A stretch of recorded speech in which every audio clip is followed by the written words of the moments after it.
Semoga Allah Subhanahu wa Ta'ala senantiasa selalu melindungi kita semua.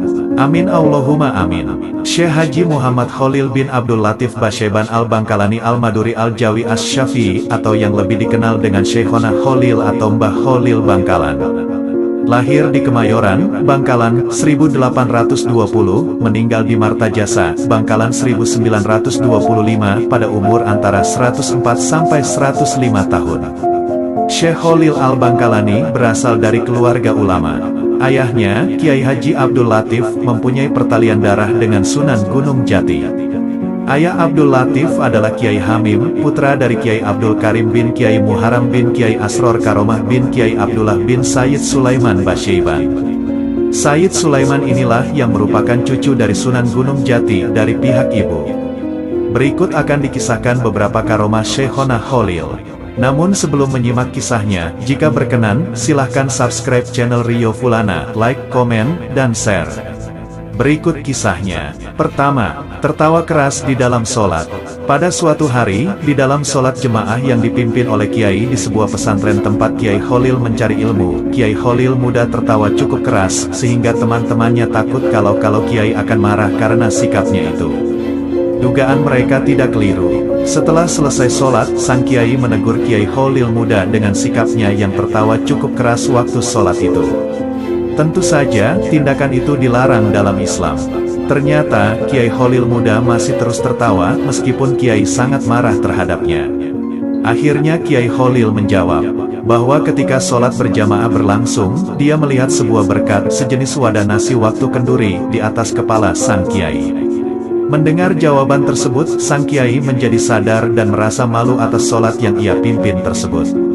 Karena sang Kiai ingat bahwa selama sholat berlangsung, dia memang merasa tergesa-gesa untuk menghadiri kenduri, sehingga mengakibatkan sholatnya tidak khusyuk.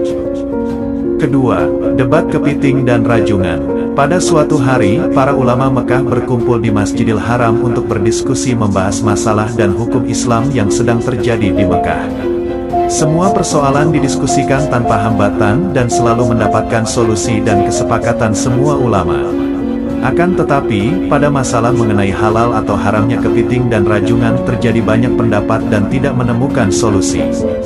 Kiai Khalil pada waktu itu berada di antara peserta diskusi, sambil mendengarkan dengan tekun. Sekali-kali tersenyum melihat silang pendapat para peserta diskusi. Melihat jalan buntu permasalahan yang ada di hadapnya, Kiai Khalil minta izin untuk menawarkan solusi untuk masalah tersebut. Akhirnya Kiai Khalil dipersilahkan untuk naik ke atas mimbar oleh pimpinan diskusi. Setelah tiba di atas mimbar, Kiai Khalil berkata, "Saudara sekalian, ketidaksepakatan kita dalam menentukan hukum kepiting dan rajungan ini, menurut saya disebabkan karena saudara sekalian belum melihat secara pasti wujud kepiting dan rajungan," ujar Kiai Khalil. Semua ulama yang hadir dalam diskusi tersebut menyetujui keterangan Kiai Khalil tersebut. "Saudara sekalian, adapun wujud kepiting seperti ini," ucap Kiai Khalil sambil memegang kepiting yang masih basah. "Sedangkan yang rajungan seperti ini," lanjut Kiai Khalil sambil memegang rajungan yang masih basah, seakan baru mengambil dari laut. Semua hadirin merasa terpana. Suasana menjadi gaduh karena keanehan tersebut. Mereka hanya bisa merasa heran dan bingung dari mana sang Kiai Khalil mendapatkan kepiting dan rajungan dengan sekejap saja.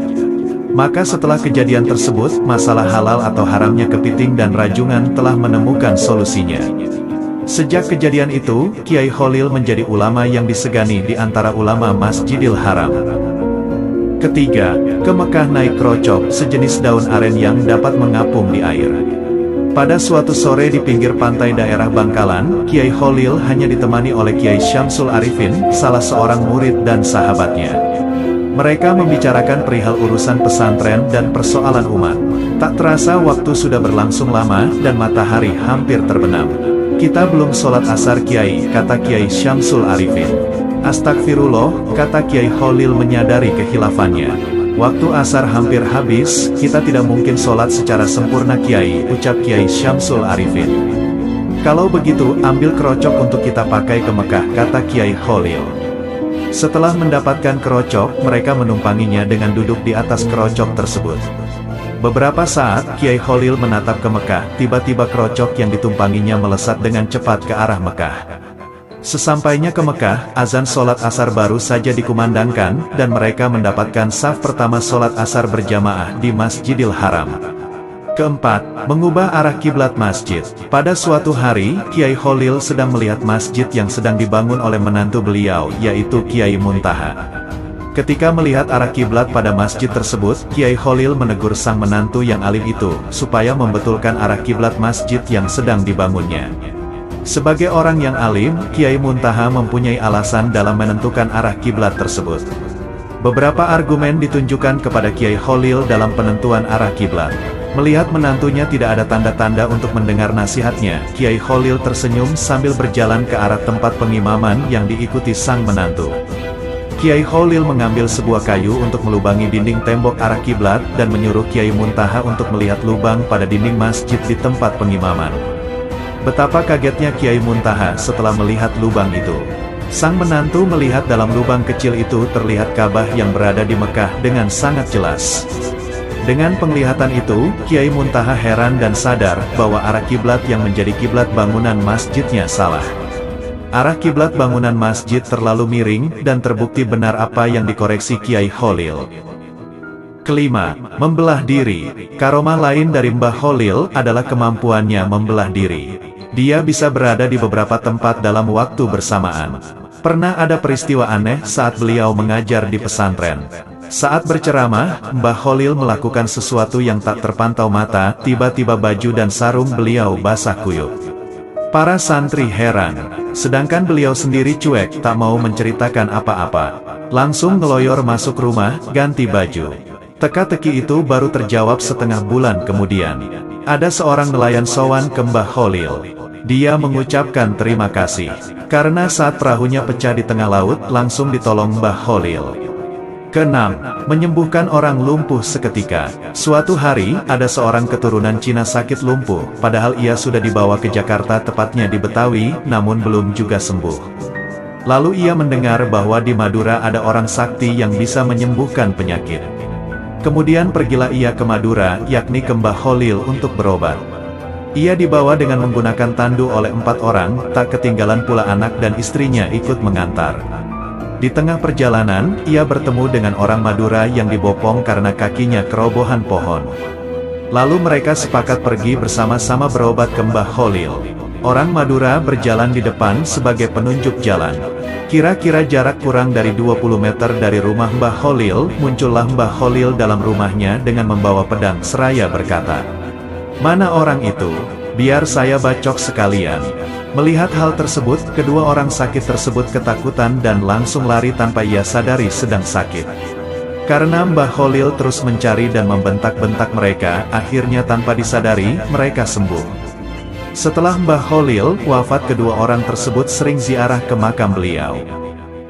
Ketujuh, kisah pencuri timun tidak bisa duduk. Pada suatu hari petani timun di daerah Bangkalan sering mengeluh.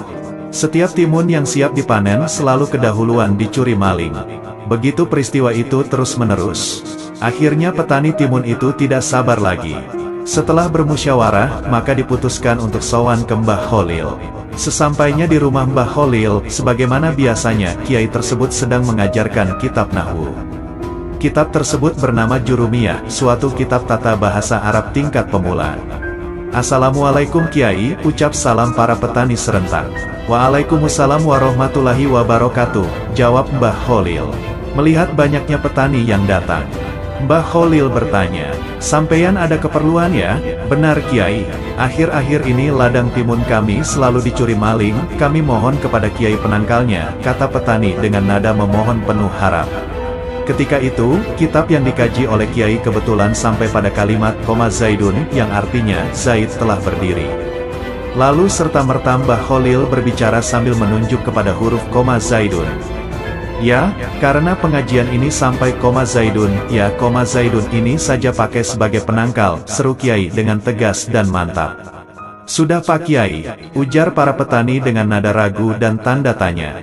"Ya sudah," jawab Mbah Kholil menandaskan. Mereka puas mendapatkan penangkal dari Mbah Kholil. Para petani pulang ke rumah mereka masing-masing dengan keyakinan kemujaraban penangkal dari Mbah Kholil. Keesokan harinya, seperti biasanya petani ladang timun pergi ke sawah masing-masing.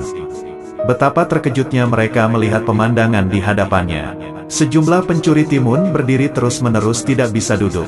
Maka tak ayal lagi, semua maling timun yang selama ini merajalela diketahui dan dapat ditangkap.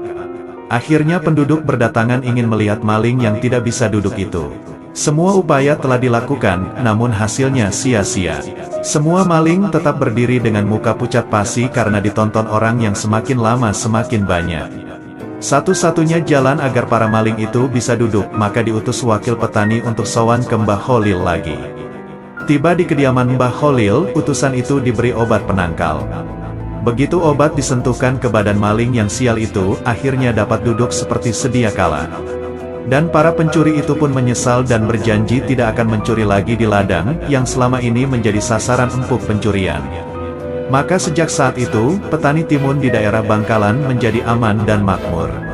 Sebagai rasa terima kasih kepada Mbah Kholil, mereka menyerahkan hasil panenannya, berupa timun ke pondok pesantren berdokar-dokar. Sejak itu, berhari-hari para santri di pondok kebanjiran timun, dan hampir-hampir di seluruh pojok-pojok pondok pesantren dipenuhi dengan timun. Kedelapan, kisah ketinggalan kapal laut. Kejadian ini pada musim haji.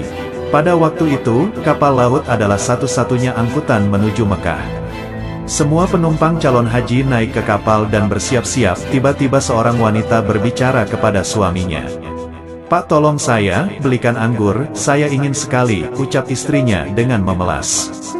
"Baik kalau begitu. Mumpung kapal belum berangkat, saya akan turun mencari anggur," jawab suaminya sambil bergegas keluar kapal. Suaminya mencari anggur di sekitar ajungan kapal, namun tidak ditemui penjual buah anggur seorang pun.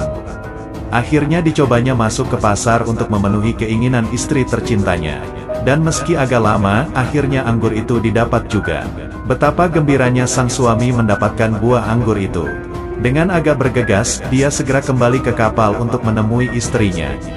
Tapi betapa terkejutnya setelah sampai ke ajungan, kapal yang akan ditumpangi semakin lama semakin menjauh. Sedih sekali melihat kenyataan ini. Ia duduk termenung tidak tahu apa yang mesti diperbuat. Di saat duduk memikirkan nasibnya, tiba-tiba ada seorang laki-laki datang menghampirinya. Dia memberikan nasihat. "Datanglah kamu kepada Mbah Kholil Bangkalan, utarakan apa musibah yang menimpa dirimu," ucapnya dengan tenang. "Mbah Kholil," pikirnya, "siapa dia, kenapa harus ke sana, bisakah dia menolong ketinggalan saya dari kapal?" Begitu pertanyaan itu berputar-putar di benaknya. "Segeralah ke Mbah Kholil, minta tolong padanya agar membantu kesulitan yang kamu alami. Insya Allah," lanjut orang itu menutup pembicaraan. Tanpa pikir panjang lagi, berangkatlah sang suami yang malang itu ke Bangkalan. Setibanya di kediaman Mbah Kholil, langsung disambut dan ditanya, "Ada keperluan apa?" Lalu suami yang malang itu menceritakan apa yang dialaminya mulai awal hingga datang ke Mbah Kholil. Tiba-tiba kiai itu berkata, "Loh, ini bukan urusan saya, ini urusan pegawai pelabuhan. Sana pergi." Lalu suami itu kembali dengan tangan hampa. Sesampainya di pelabuhan, sang suami bertemu lagi dengan laki-laki tadi yang menyuruhnya ke Mbah Kholil. Laki-laki yang menyarankannya tersebut lalu bertanya, "Bagaimana, sudah bertemu Mbah Kholil?" "Sudah, tapi saya disuruh ke petugas pelabuhan," katanya dengan nada putus asa.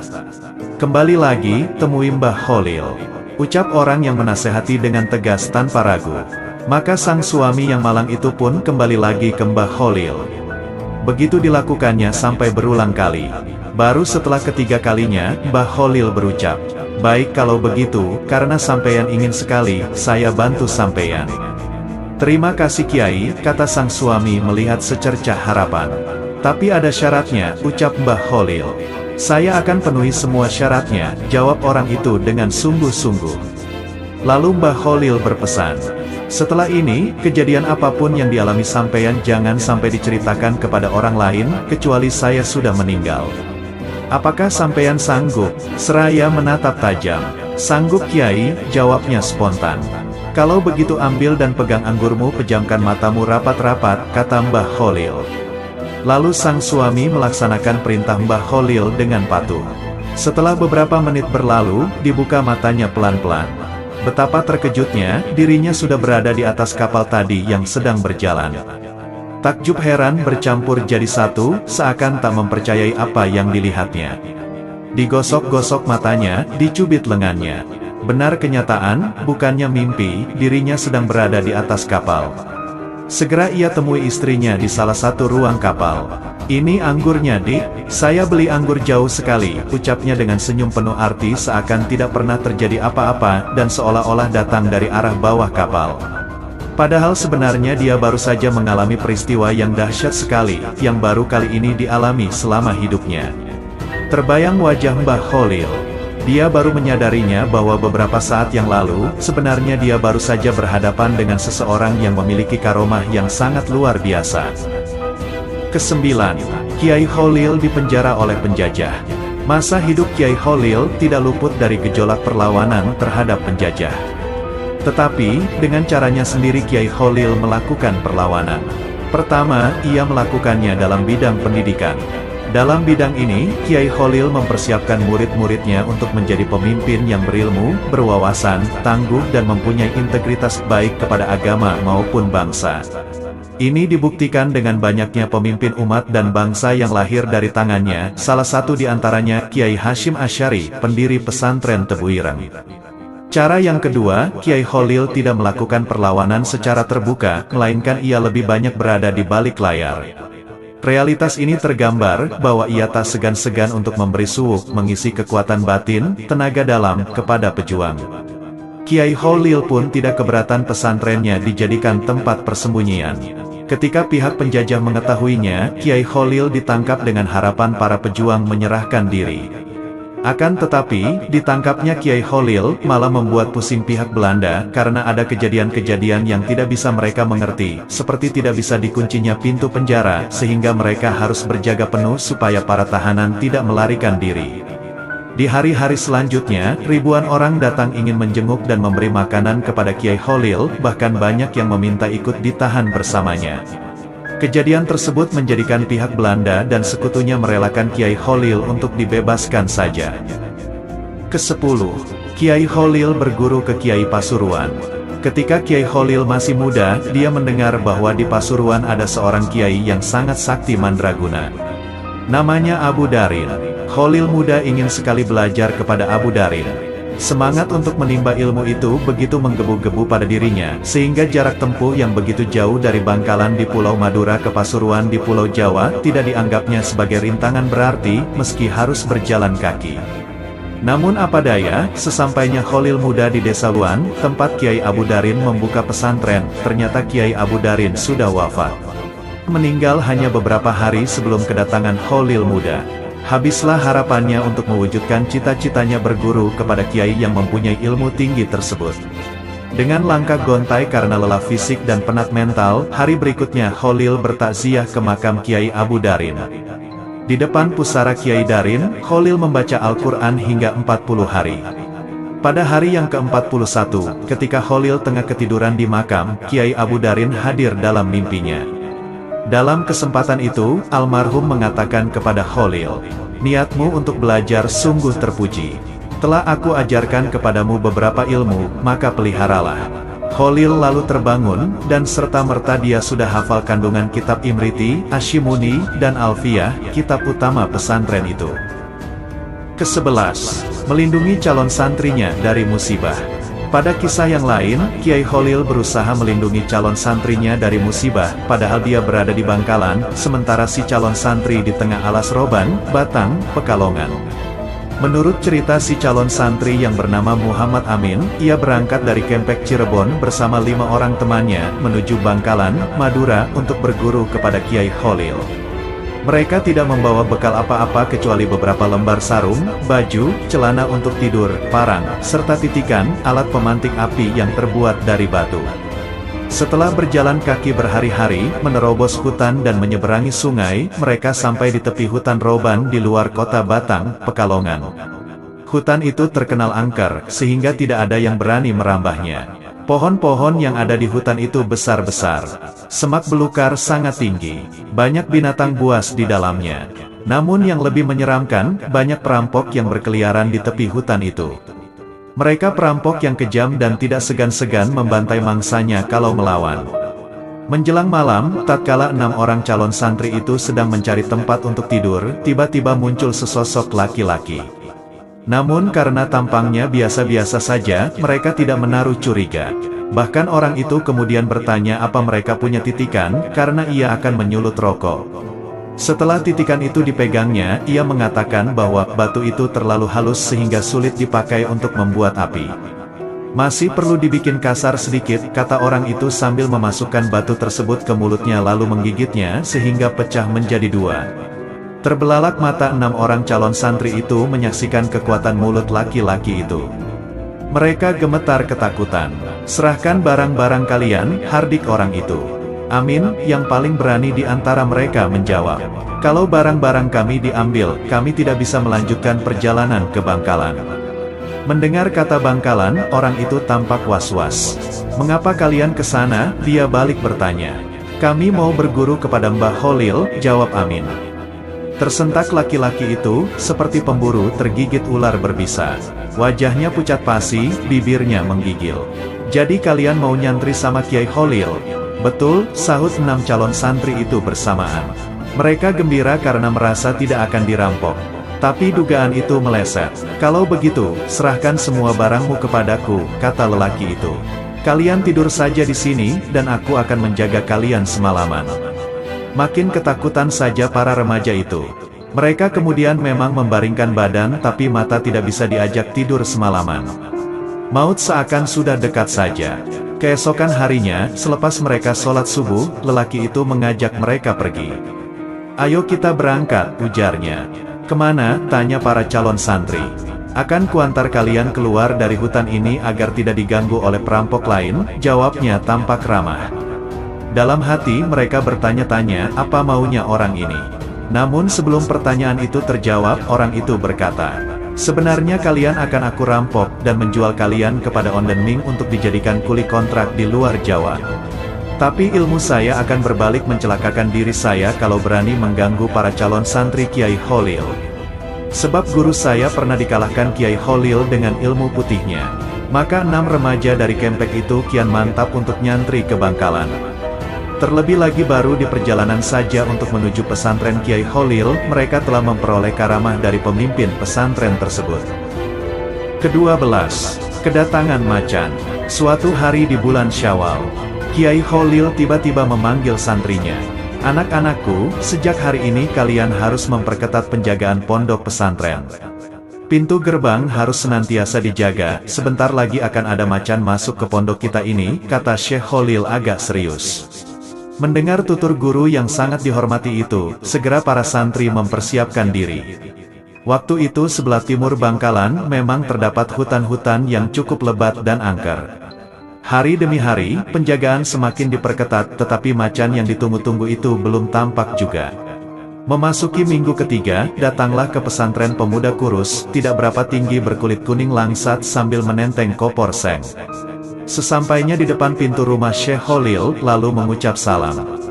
Mendengar salam itu, bukan jawaban salam yang diterima, tetapi Kiai malah berteriak memanggil santrinya. "Hei santri semua, ada macan. Macan, ayo kita kepung. Jangan sampai masuk ke pondok," seru Syekh Kholil bak seorang komandan di medan perang. Mendengar teriakan Syekh, kontan saja semua santri berhamburan, datang sambil membawa apa yang ada. Pedang, celurit, tongkat, pacul untuk mengepung pemuda yang baru datang tadi, yang mulai nampak kelihatan pucat. Tidak ada pilihan lagi kecuali lari 1000 langkah. Namun karena tekad ingin nyantri ke Syekh Kholil begitu menggelora, maka keesokan harinya mencoba untuk datang lagi. Begitu memasuki pintu gerbang pesantren, langsung disongsong dengan usiran ramai-ramai. Demikian juga keesokan harinya. Baru pada malam ketiga, pemuda yang pantang mundur ini memasuki pesantren secara diam-diam pada malam hari. Karena lelahnya pemuda itu, yang disertai rasa takut yang mencekam, akhirnya tertidur di bawah kentongan surau. Secara tidak diduga, tengah malam Syekh Kholil datang dan membantu membangunkannya. Sontak saja dimarahi habis-habisan. Pemuda itu dibawa ke rumah Syekh Kholil. Setelah berbasa-basi dengan 1000 alasan, baru pemuda itu merasa lega setelah resmi diterima sebagai santri Syekh Kholil. Pemuda itu bernama Abdul Wahab Hasbullah. Kelak kemudian hari santri yang diisyaratkan macan itu, dikenal dengan nama Kiai Haji Wahab Hasbullah, seorang kiai yang sangat alim, jagoan berdebat, pembentuk komite Hijaz, pembaharu pemikiran. Kehadiran Kiai Haji Wahab Hasbullah di mana-mana selalu berwibawa dan sangat disegani baik kawan maupun lawan, bagaikan seekor macan, seperti yang diisyaratkan Syekh Khalil. Ke-13. Santri yang tidak ikut jamaah. Dan di antara karomahnya, pada suatu hari menjelang pagi, santri bernama Bahar dari Sidogiri merasa gundah.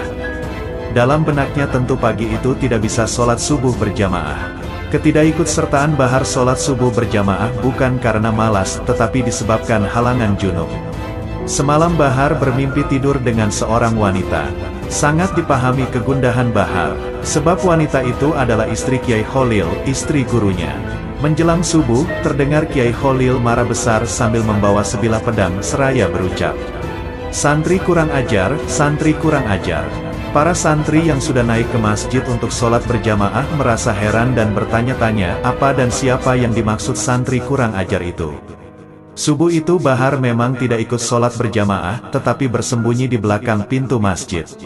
Seusai sholat subuh berjamaah, Kiai Khalil menghadapkan wajahnya kepada semua santri seraya bertanya, "Siapa santri yang tidak ikut berjamaah?"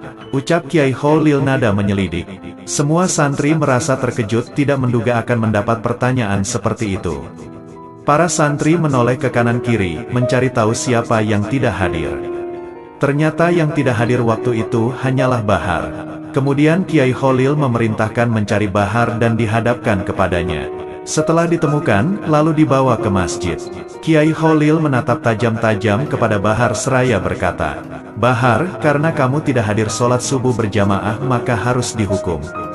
Tebanglah 2 rumpun bambu di belakang pesantren dengan petok ini," perintah Kiai Khalil. Petok adalah sejenis pisau kecil, dipakai menyabit rumput. Setelah menerima perintah itu, segera Bahar melaksanakan dengan tulus. Dapat diduga bagaimana Bahar menebang 2 rumpun bambu dengan suatu alat yang sangat sederhana sekali, tentu sangat kesulitan dan memerlukan tenaga serta waktu yang lama sekali. Hukuman ini akhirnya diselesaikan dengan baik. "Alhamdulillah, sudah selesai Kiai," ucap Bahar dengan sopan dan rendah hati.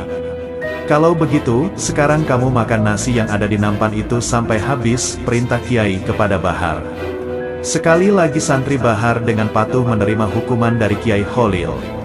Setelah Bahar melaksanakan hukuman yang kedua, santri Bahar lalu disuruh makan buah-buahan sampai habis yang ada di nampan yang telah tersedia.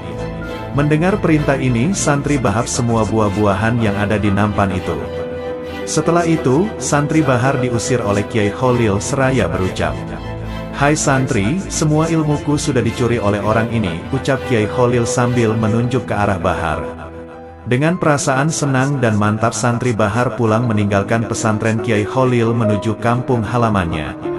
Memang benar, tak lama setelah itu, santri yang mendapat isyarat mencuri ilmu Kiai Khalil itu, menjadi kiai yang sangat alim, yang memimpin sebuah pondok pesantren besar di Jawa Timur.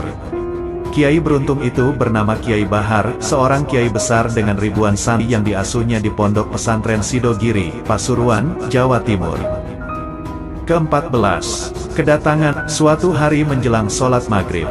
Seperti biasanya Kiai Khalil mengimami jamaah sholat bersama para santri kedemangan. Bersamaan dengan Kiai Khalil mengimami sholat, tiba-tiba kedatangan tamu berbangsa Arab. Orang Madura menyebutnya Habib. Seusai melaksanakan sholat, Kiai Khalil menemui tamunya, termasuk orang Arab yang baru datang itu. Sebagai orang Arab yang mengetahui kefasihan bahasa Arab, Habib menghampiri Kiai Khalil seraya berucap, "Kiai, bacaan Al-Fatihah antum kurang fasih," tegur Habib. Setelah berbasa-basi beberapa saat, Habib dipersilahkan mengambil wudhu untuk melaksanakan sholat maghrib. Tempat wudhu ada di sebelah masjid itu. "Silahkan ambil wudhu di sana," ucap Kiai sambil menunjukkan arah tempat wudhu. Baru saja selesai wudhu, tiba-tiba sang Habib dikejutkan dengan munculnya macan tutul. Habib terkejut dan berteriak dengan bahasa Arabnya yang fasih, untuk mengusir macan tutul yang makin mendekat itu. Meskipun Habib mengucapkan bahasa Arab sangat fasih untuk mengusir macan tutul, namun macan itu tidak pergi juga. Mendengar ribut-ribut di sekitar tempat wudhu, Kiai Khalil datang menghampiri. Melihat ada macan yang tampaknya penyebab keributan itu, Kiai Kholil mengucapkan sepatah dua patah kata yang kurang fasih. Anehnya, sang macan yang mendengar kalimat yang dilontarkan Kiai Kholil yang nampaknya kurang fasih itu, macan tutul bergegas menjauh. Dengan kejadian ini, Habib paham bahwa sebetulnya Kiai Kholil bermaksud memberi pelajaran kepada dirinya, bahwa suatu ungkapan bukan terletak antara fasih dan tidak fasih, melainkan sejauh mana penghayatan makna dalam ungkapan itu. Ke-15. Berselisih. Suatu ketika Habib Jindan bin Salim berselisih pendapat dengan seorang ulama. Manakah pendapat yang paling sahih dalam ayat Maliki Yaumiddin? Malikinya dibaca dengan memakai alif setelah mim, ataukah Maliki tanpa alif? Setelah berdebat tidak ada titik temu. Akhirnya sepakat untuk sama-sama datang ke Kiai Keramat Kiai Kholil Bangkalan. Ketika itu Kiai yang jadi maha guru para Kiai Pulau Jawa itu sedang duduk di dalam mus Habib Jindan sudah dekat ke musola, sontak saja Kiai Kholil berteriak. Maliki Yaumiddin ya Habib, Maliki Yaumiddin Habib, teriak Kiai Kholil Bangkalan menyambut kedatangan Habib Jindan. Tentu saja dengan ucapan selamat datang yang aneh itu, sang Habib tak perlu bersusah payah menceritakan soal sengketa Maliki Yaumiddin, ataukah Maliki Yaumiddin itu. Demikian cerita Habib Lutfi bin Yahya ketika menjelaskan perbedaan pendapat ulama dalam bacaan ayat itu pada tafsir Tabari. Ke-16. Didatangi tamu. Di Bangkalan Madura, hidup sepasang suami istri yang cukup bahagia. Pada suatu hari, sang suami berkata kepada istrinya, "Bu, saya ingin sekali sowan berkunjung ke Kiai Kholil," katanya pada suatu pagi. "Itu bagus sekali Pak, tetapi apa yang akan kita bawa sebagai oleh-oleh kepada Kiai Kholil?" "Kita tidak mempunyai apa-apa kecuali sebuah bentul," jawab istrinya. "Tidak apa-apa, bentul itu saja yang kita bawa. Asalkan kita ikhlas, insya Allah akan diterima," tegas sang suami meyakinkan istrinya. Maka berangkatlah suami istri tersebut ke Kiai Kholil. Dengan berbekal tawakal dan sebuah bentul, mereka yakin akan diterima Kiai Kholil dengan baik. Bentul adalah makanan sangat sederhana sejenis talas. Sesampainya di kediaman Kiai Kholil, kedatangannya sudah ditunggu. Mereka disambut dengan hangat. "Kiai, saya tidak membawa apa-apa, hanya sebuah bentul ini yang bisa kami haturkan untuk Kiai," ucap sang suami rada malu-malu. "Wah kebetulan, saya memang ingin makan bentul," jawab Kiai Kholil menghibur. Kemudian Kiai Kholil memanggil beberapa santri dan menyuruhnya untuk merebus bentul yang baru diterimanya itu. Tak lama setelah itu, santri datang membawa bentul yang sudah direbus itu. Kiai Kholil kelihatan sangat senang dan suka terhadap bentul itu, lalu dimakannya sampai habis. Suami istri yang sowan ke Kiai Kholil itu merasa senang, sebab apa yang dikhawatirkan selama ini menjadi kegembiraan. Beberapa hari kemudian, suami istri itu ingin sowan kembali ke Kiai Kholil. Masih segar diingatan suami istri itu akan kesukaan Kiai Kholil. Kali ini, tidak seperti terdahulu. Mereka membawa oleh-oleh bentul sebanyak-banyaknya dengan harapan Kiai Kholil sangat senang menerimanya. Maka berangkatlah suami istri tersebut ke ulama karismatik itu. Tidak seperti dahulu, dugaan mereka meleset. Mereka disambut dingin. Begitu juga dengan oleh-oleh yang banyak itu. Kiai Kholil tidak menerima oleh-olehnya dan disuruh bawa pulang kembali. Pada saat mereka pulang disadarinya apa yang telah mereka lakukan selama ini. Ternyata, oleh-oleh bentul yang pertama diniatkan semata-mata karena keikhlasan dan tawakal kepada Allah, sedangkan sowan yang kedua tidak dilandasi ikhlas, tetapi rasa pamrih. Mereka meyakini atas kekuatannya sendiri dan merasa dirinya mampu membawa oleh-oleh kepada Kiai. Dan itu sangat tidak disukai Kiai Kholil. Ke-17. Hanya disuruh perbanyak baca istighfar. Suatu hari Kiai Kholil kedatangan 3 tamu yang menghadap secara bersamaan. Sang Kiai bertanya kepada tamu yang pertama, "Sampeyan ada keperluan apa?" "Saya pedagang Kiai, tetapi hasil tidak didapat, malah rugi terus-menerus," ucap tamu pertama. Beberapa saat Kiai Kholil menjawab, "Jika kamu ingin berhasil dalam berdagang, perbanyak baca istighfar," pesan Kiai mantap. Kemudian Kiai bertanya kepada tamu kedua, "Sampeyan ada keperluan apa?" "Saya sudah berkeluarga selama 18 tahun, tapi sampai saat ini masih belum diberi keturunan," kata tamu kedua. Setelah memandang kepada tamunya itu, Kiai Kholil menjawab, "Jika kamu ingin punya keturunan, perbanyak baca istighfar," tandas Kiai. Kini, tiba giliran pada tamu yang ketiga. Kiai juga bertanya, "Sampeyan ada keperluan apa?" "Saya usaha tani Kiai. Namun, makin hari hutang saya makin banyak, sehingga tak mampu membayarnya," ucap tamu yang ketiga, dengan raut muka serius. "Jika kamu ingin berhasil dan mampu melunasi hutangmu, perbanyak baca istighfar," pesan Kiai kepada tamu yang terakhir. Berapa murid Kiai Kholil yang melihat peristiwa itu merasa heran. Masalah yang berbeda, tapi dengan jawaban yang sama, resep yang sama, yaitu menyuruh memperbanyak membaca istighfar. Kiai Kholil mengetahui keheranan para santri. Setelah tamunya pulang, maka dipanggillah para santri yang penuh tanda tanya itu. Lalu Kiai Kholil membacakan Al-Quran Surat Nuh ayat 10-12. Mendengar jawaban Kiai ini, para santri mengerti bahwa jawaban itu memang merupakan janji Allah bagi siapa yang memperbanyak baca istighfar. Memang benar, tak lama setelah kejadian itu, ketiga tamunya semuanya berhasil apa yang dihajatkan. Demikian ke-17 kisah karomah Kiai Kholil Bangkalan dibacakan. Semoga ibrah dan hikmah mengalir. Semoga karunia Allah Subhanahu wa Ta'ala senantiasa menghiasi setiap hembusan nafas kita. Saya akhiri, wassalamualaikum warahmatullahi wabarakatuh.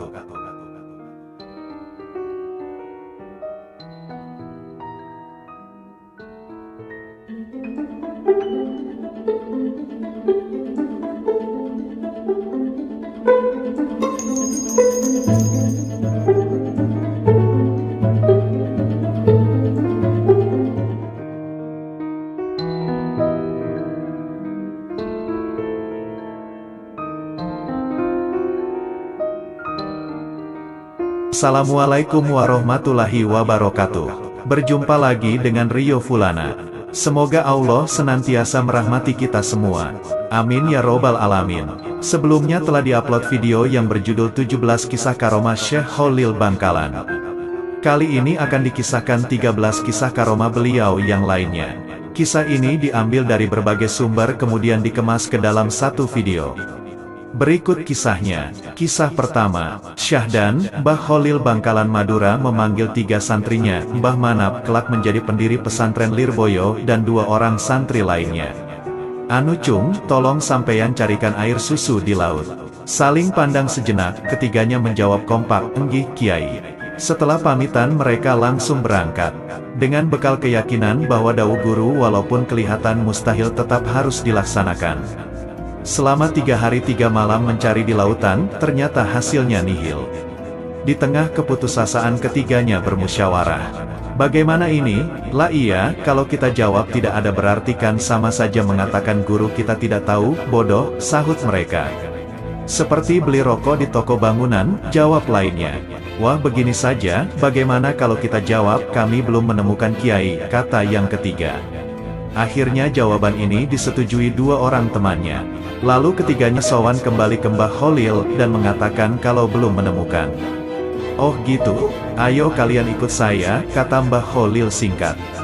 Kemudian beliau mengajak ke tepi laut, mengeluarkan gelas yang dibawa dari rumah dan mengambil air laut dengan gelasnya. Aneh bin ajaib, ternyata air laut itu berubah menjadi susu. "Sekarang mintalah kepada Allah keinginan kalian, dengan lantaranku," ucap Mbah Kholil. 2 orang santri pertama meminta agar kaya raya, sedangkan Mbah Manap meminta ilmu yang bermanfaat.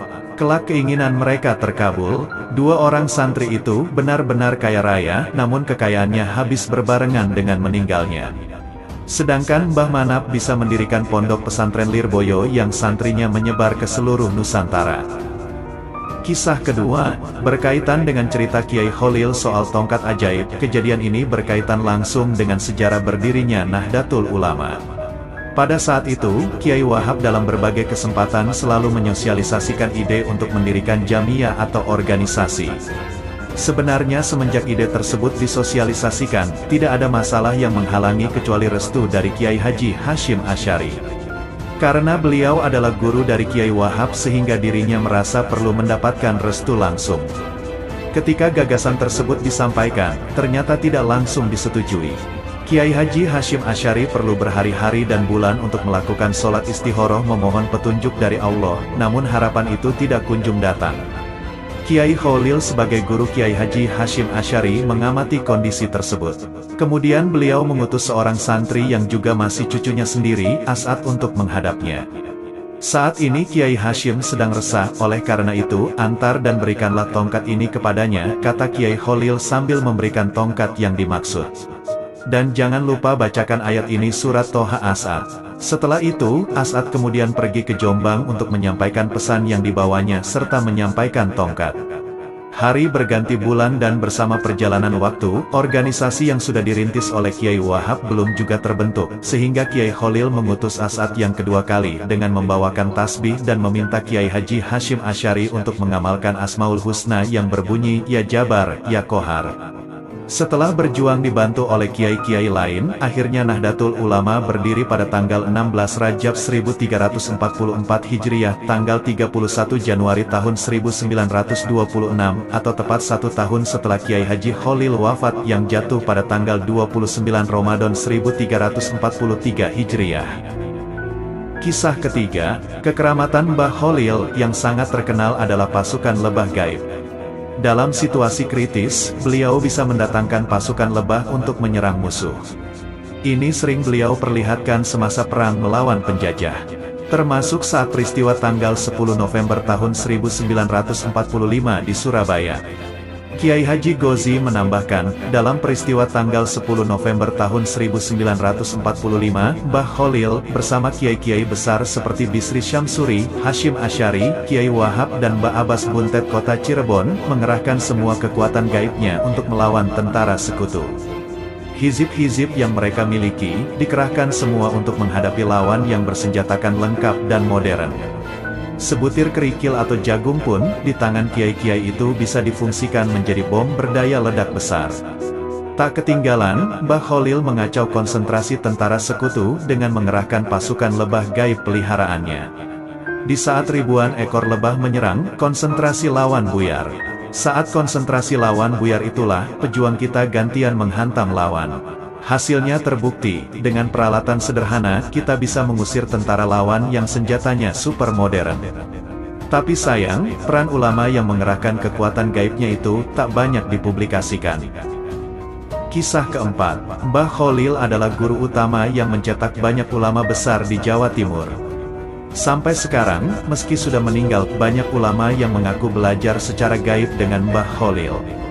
Banyak cara dilakukan untuk belajar kitab secara gaib dari ulama tersohor ini. Salah satunya dengan berziarah serta bermalam di makam beliau. Seperti pernah dikisahkan Kiai Haji Anwar Siraj, pengasuh pondok pesantren Nurul Dolam Bangil Pasuruan. Saat mempelajari kitab Alfiyah, beliau mengalami kesulitan. Padahal, kitab yang berupa gramatika bahasa Arab tersebut merupakan kunci untuk mendalami kitab-kitab lain. Kiai Haji Anwar Siraj sudah mencoba berguru kepada kiai-kiai besar di hampir semua penjuru Jawa Timur. Tapi hasilnya nihil. Suatu ketika, seperti dikisahkan Ustadz Muhammad Salim, santri Nurul Dolam, Kiai Haji Anwar Siraj dapat petunjuk agar mempelajari kitab Alfiyah di makam Mbah Kholil. Petunjuk gaib itu pun dilaksanakan. Selama sebulan penuh Kiai Haji Anwar Siraj ziarah di makam Mbah Kholil Bangkalan. Di makam itu dia mempelajari kitab Alfiyah. Akhirnya Kiai Anwar bisa menghafal Alfiyah, jelas Ustadz Salim. Banyak ulama generasi sekarang yang meski tidak pernah ketemu fisik dan bahkan lahirnya jauh sesudah Mbah Kholil meninggal, mengakui kalau perintis dakwah di Pulau Madura ini adalah guru mereka. Bukan guru secara fisik, melainkan pembimbing secara batin. Kisah kelima, suatu hari Mbah Kholil berjalan ke arah selatan Bangkalan. Beberapa santri menyertainya. Setelah berjalan cukup jauh, tepatnya sampai di desa Langgundi, tiba-tiba Mbah Kholil menghentikan perjalanannya. Setelah melihat tanah di hadapannya, dengan serta-merta Mbah Kholil menancapkan tongkatnya ke tanah. Dari arah lubang bekas tancapan Mbah Kholil tadi, memancarlah sumber air yang sangat jernih.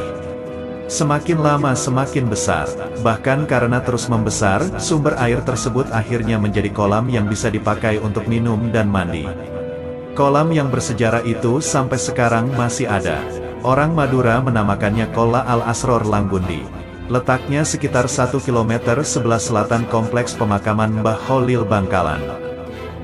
Kisah ke-6, di antara kisah keramat Mbah Kholil Bangkalan, bahwa diceritakan suatu hari Kiai Kholil Bangkalan diminta untuk memimpin tahlil di kediaman seorang warga. Sampai di rumah pemilik hajat, Mbah Kholil memimpin doa berikut tahlil tersebut.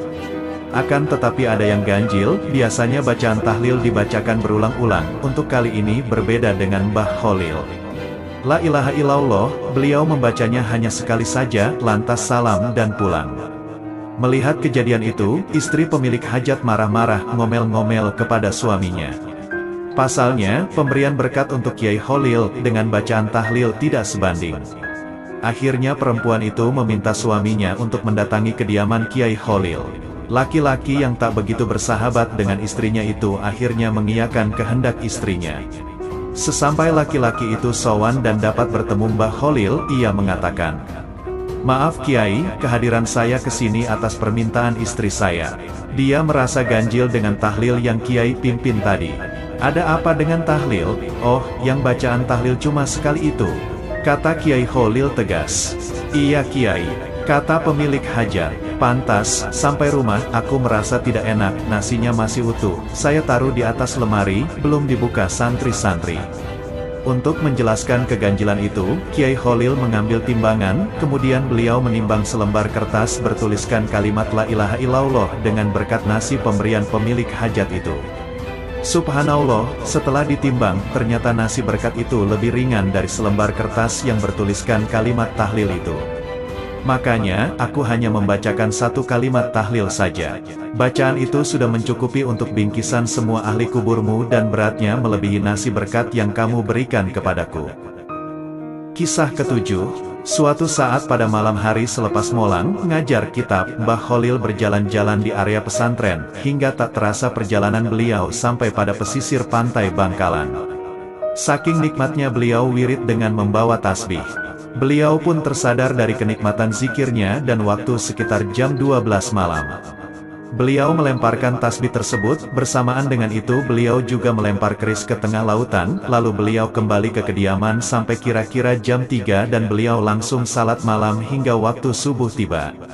Santri pun mengumandangkan azan subuh lalu beliau beserta santri salat subuh berjamaah. Selepas salat, beliau hendak wirid yang seperti biasa kaum Ahlus Sunnah wal Jamaah amalkan, namun tiba-tiba tasbih tidak ada. Terpaksa beliau menghitung menggunakan jari beliau. Selesai wirid dan doa, beliau bertanya kepada santri, "Anak-anak ada yang melihat tasbihku?" tanya Mbah Kholil. "Tidak Kiai," jawab santri.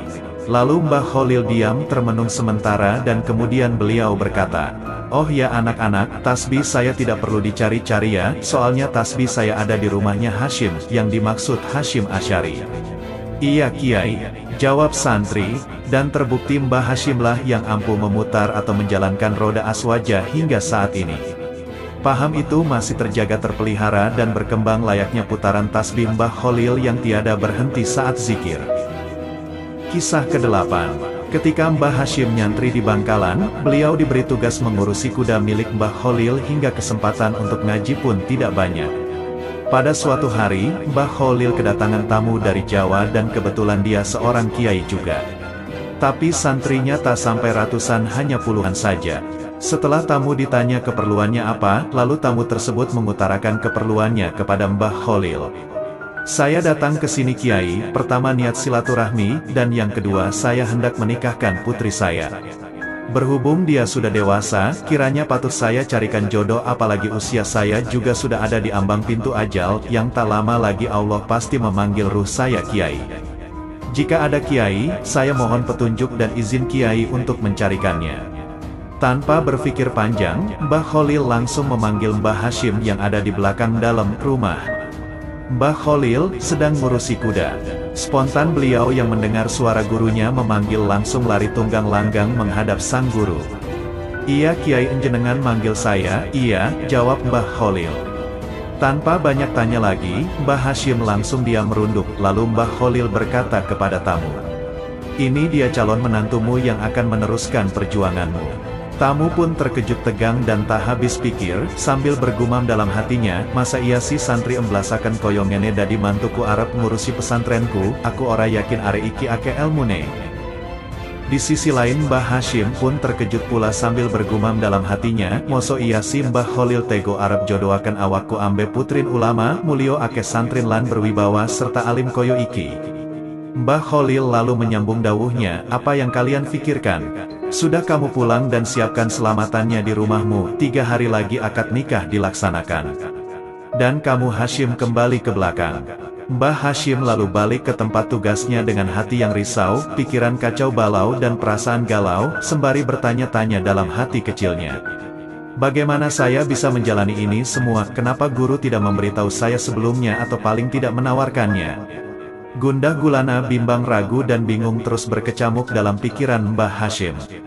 Di saat-saat seperti itulah hidayah Allah ditampakkan. Mbah Hashim teringat di mana suatu hari saat Mbah Kholil molang kitab beliau dawuh sederhana saja.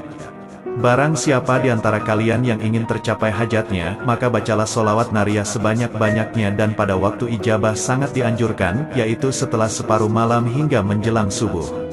Saat malam kira-kira jam 12 malam, Mbah Hashim melaksanakan apa yang pernah diucapkan gurunya itu, yaitu membaca solawat nariyah sebanyaknya. Namun hampir menjelang subuh, beliau ketiduran dan hal ajaib pun terjadi, di mana dalam mimpi tidur sekejapnya, beliau bermimpi bertemu Imam Al-Bukhari dan molang dia kitab-kitab hadis sahih selama 40 tahun lamanya, lalu beliau terbangun serta terkejut tidak percaya atas mimpinya itu. Di malam yang kedua terjadi lagi, cuma dalam mimpinya beliau bertemu Imam Asy-Syafi'i, dan molang beliau kitab-kitab fikih dari berbagai mazhab, yaitu Imam Asy-Syafi'i sendiri, Hanafi, Maliki, dan Hambali selama 40 tahun lamanya. Di malam ketiga, beliau bermimpi bertemu dengan Imam Al-Ghazali dan Junaid Al-Baghdadi, yang molang beliau kitab-kitab tasawuf selama 40 tahun. Setelah beliau bangun, beliau terkejut dan bertanya di pikirannya apa makna dari semua mimpi ini. Keesokan harinya, beliau hendak bertanya kepada gurunya, namun tidak ada kesempatan karena beliau justru disuruh siap-siap berangkat ke rumah mertua untuk melangsungkan akad nikah.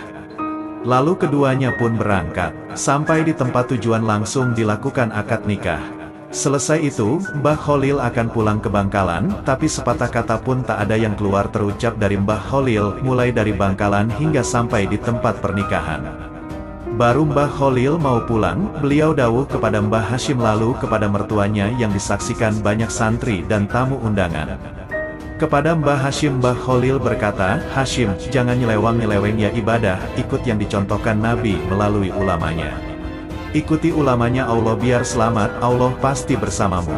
Kemudian kepada mertua Mbah Hashim, Mbah Kholil berkata, jangan ragu dengan Hashim, dia sudah ngaji 120 tahun lamanya.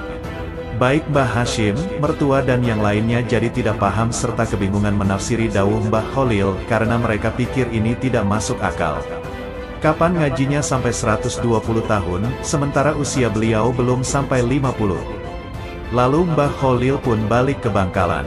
Esoknya Mbah Hashim diuji mertuanya sembari ingin membuktikan sealim apakah menantunya yang dijagokan gurunya itu.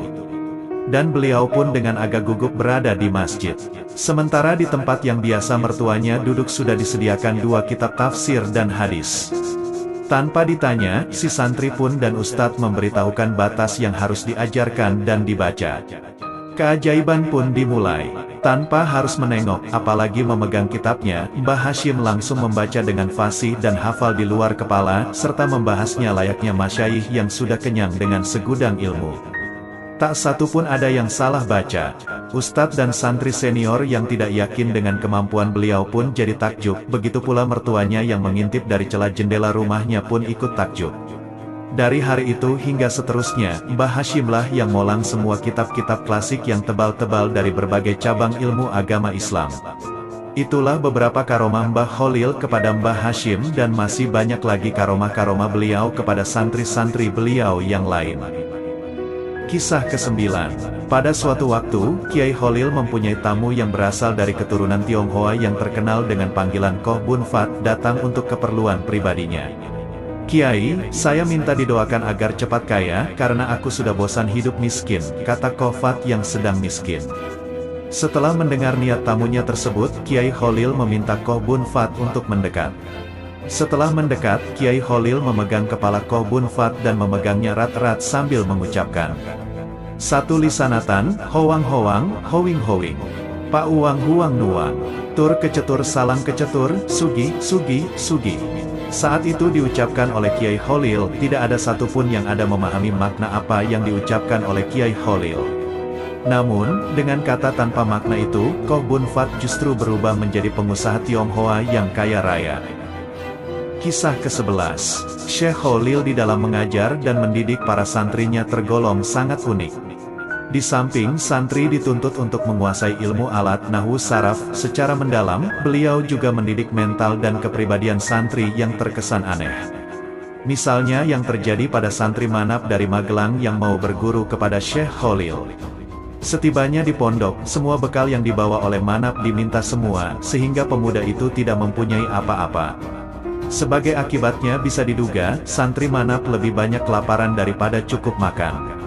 Hal ini berlangsung selama 5 tahun. Manap menerima perlakuan sang guru yang aneh itu dengan tabah dan senang.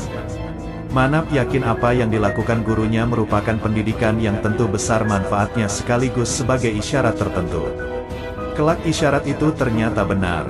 Pemuda miskin bernama Manap itu akhirnya menjadi ulama besar yang disegani, pendiri Pondok Agung Lirboyo Kediri. Meskipun sudah menjadi ulama yang berpengaruh, beliau tetap selalu mengingat gurunya Syekh Kholil Bangkalan. Suatu ketika, Manap sedang mengajar kitab Alfiyah di pesantrennya, tiba-tiba membuat para santri tercengang. Kitab yang dibaca tidak seperti biasa, yakni salah satu kalimat tidak diberi arti dan damir tidak dirujukkan. Bacaan demikian tentu membuat para santri tanda tanya dan bereaksi. Melihat gelagat para santri, Kiai yang ngerti sak jeroning winara ini diam sejenak lalu bertutur. Yen gelem yo ngene iki, wong Kiai Kholil le maknani yo ngene, kalau mau ya begini, sebagaimana Kiai Kholil ketika membaca dan mengartikan, ya begini, ucap Kiai Manap tenang. Sungguh Manap selalu ingin mengikuti jejak gurunya, yaitu hafal dan mengajarkan kitab Alfiyah. Kisah ke-12, ketika Kiai As'ad masih menjadi murid Kiai Kholil, beliau disuruh mengantarkan tongkat ke Kiai Hashim Asy'ari di Jombang. Kiai Kholil hanya memberikan bekal beberapa uang logam. Dan As'ad sepertinya sangat mempercayai bahwa pemberian gurunya tersebut mengandung barokah. Bahkan As'ad sampai berkata dalam batinnya, kalau uang ini mengandung barokah, tentu tidak akan habis, bahkan bertambah. Dan, subhanallah, benar, ketika As'ad akan menyeberang Selat Madura, seseorang tiba-tiba mengajaknya naik ke kapal bersamanya secara cuma-cuma. Tentu saja tawaran yang baik itu diterima. Begitu juga saat setelah turun dari kapal, As'ad kembali ditawari naik kendaraan ke Jombang secara cuma-cuma. Sekali lagi As'ad menerima tawaran ini dengan rasa syukur. As'ad yakin hal ini karena pengaruh uang barokah. Uang tersebut sampai sekarang masih ada, disimpan dengan baik oleh Kiai As'ad sendiri. Sejak memiliki uang tersebut, As'ad tidak pernah kesulitan dalam memenuhi kebutuhannya, khususnya dalam pembangunan pesantren. Jika Kiai As'ad memerlukan sejumlah uang, maka uang logam pemberian Kiai Kholil diambil dan diajak bicara. Hei uang, panggil teman-temanmu, saya perlu uang, ucap Kiai As'ad sambil menepuk-nepuk uang logam dengan penuh keyakinan. Benar, tidak begitu lama datanglah seseorang dengan membawa sekoper uang untuk diserahkan kepada Kiai As'ad. Beragam cara datangnya rizki melalui uang barokah tersebut. Bahkan dalam kesempatan lain, terkadang datang pada tengah malam, tiba-tiba sebuah sedan putih masuk ke pesantren dengan membawa sejumlah uang. Kiai As'ad ketika menghadapi sejumlah uang yang datang, paling-paling menyambutnya dengan ucapan, "Selamat datang teman-temannya uang barokah, mana temanmu lagi?" ucap Kiai As'ad sambil tersenyum. Kisah ke-13, diceritakan, setiap memasuki bulan haji, Mbah Kholil memberangkatkan orang naik haji. Orang yang tidak mampu bahkan orang yang kaya pun diberangkatkan ke Mekah oleh Mbah Kholil. Ada 10-20 orang tiap tahunnya. Orang-orang pun heran kepada Mbah Kholil, dari mana Mbah Kholil mendapatkan uang buat bayar ongkos mereka, mengingat pada waktu itu mencari uang sangatlah sulit karena negara Indonesia sebagian masih dikuasai oleh penjajah Belanda. Akhirnya ada yang iri dan benci kepada Mbah Kholil, dan memfitnah beliau. Mbah Kholil dilaporkan ke polisi atas tuduhan memalsukan uang. Tidak butuh waktu lama, polisi pun langsung menangkap dan memenjarakan Mbah Kholil. Terlihat ketika Mbah Kholil diinterogasi oleh polisi. "Kiai, saya yang melaporkan kalau Anda telah memalsukan uang," kata Pak Polisi. Saya tidak memalsukan uang, itu tidak benar, jawab Mbah Kholil. Anda tiap tahun memberangkatkan orang naik haji, terus Anda dapat uang dari mana, sanggah Pak Polisi. Yang memberangkatkan mereka naik haji bukan saya tapi Allah Subhanahu wa Ta'ala, jawab Mbah Kholil. Sambil berkata demikian Mbah Kholil menunjuk sebuah batu dengan tangannya. Subhanallah, dengan izin Allah, batu itu seketika berubah menjadi emas murni 24 karat. Polisi terbelalak matanya melihat kejadian aneh itu. Mbah Kholil juga menunjuk batu yang lain, dan seketika batu itu pun juga berubah menjadi emas. Melihat emas berserakan, Pak Polisi saling berebut mengambil batu yang tadi berubah menjadi emas. Polisi akhirnya sadar kalau Mbah Kholil difitnah, dan di hari itu juga, Mbah Kholil dibebaskan dengan hormat.